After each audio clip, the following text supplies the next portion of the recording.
Cellphone அடிக்ஷனுக்கு medicine சொல்லுங்க டாக்டர்னு கேட்டிருந்தீங்க.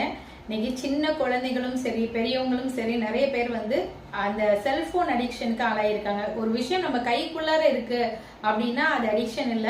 நம்ம கையை மீறி நம்ம மைண்ட் நம்ம சொல்றதை கேட்காம எந்த நேரமும் நம்ம அதையே நோண்டிட்டு இருக்கோம், அதையே பார்த்துட்டு இருக்கோம் அப்படின்னா அதுக்கு அடிக்ஷனுக்கு ஆளாயிருக்கும்னு அர்த்தம்.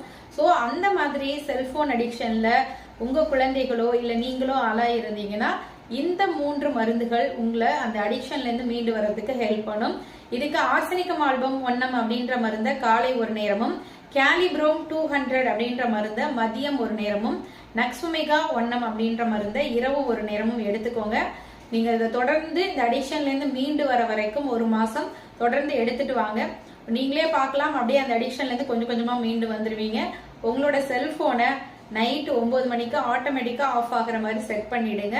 ஸோ கொஞ்சம் கொஞ்சமா இதுல இருந்து ஈஸியா மீண்டு வரலாம். மறக்காம ட்ரை